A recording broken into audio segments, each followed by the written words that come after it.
The question is, a company purchased 3 computer tables in 1995.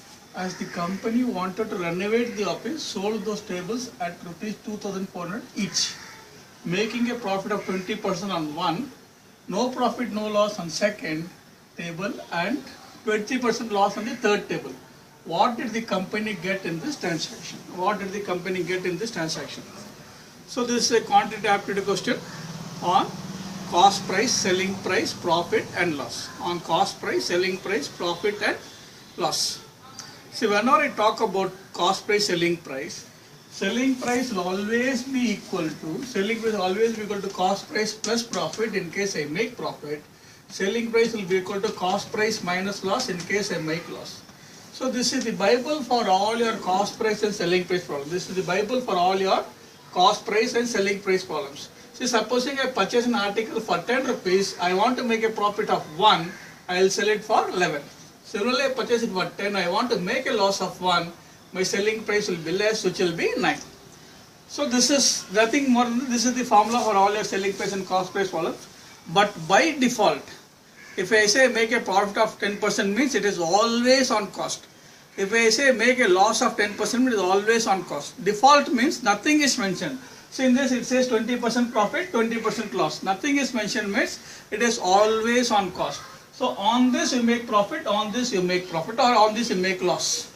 Now the selling price is given in all the 4 cases. So selling price will be 2,400 in all the 3 cases. 2,400, 2,400 and 2,400. On one, he is going to make a profit of 20%, means I will make this cost price as P1 plus, by default profit is always on cost, is nothing but selling price will be cost price plus profit. So profit will be 20 by 100 of cost, CP1.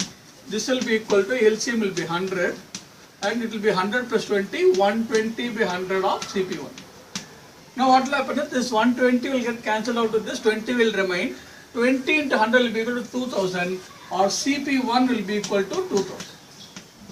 CP1 will be equal to 2000. Second one, it says no loss, no profit. So when they say there is no loss, no profit, the selling price will always be equal to cost price. So this will be 2,400. So the cost price is this. Cost price on the first one is 2,000, selling price is 2,400. Second cost price is 2,400, selling price is also 2,400. Third is making loss of 20%. So this will be equal to CP2 minus 20% of CP2. Because by default it is always on cost, whether it is profit or loss, it is always on cost. So this will be equal to 80 by 100 of CP2. This will be equal to 80 by 100 of CP2. This 80 will get cut here. This will become 30. 30 and 100 will be 3000 or CP2 will be equal to 3000. So the total cost price is 7,400.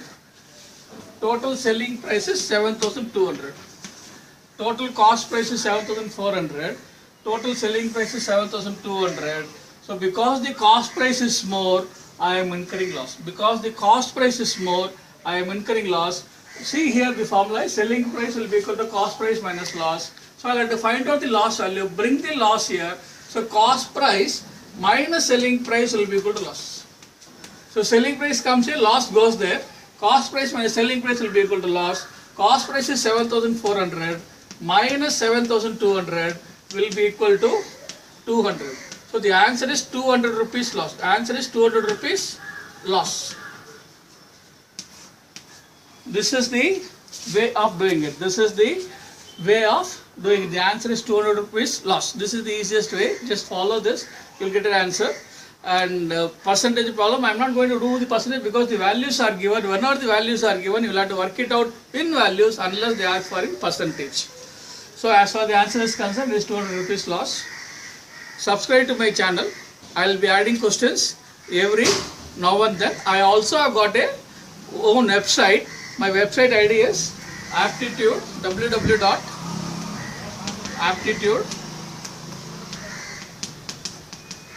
aptitude-bsk.in. So these videos will also be available on my website. These videos will also be available on my website. Apart from that, You can also practice online tests there because most of the companies are going for online exams here. You can also practice online tests there. So you can become member there and register yourself.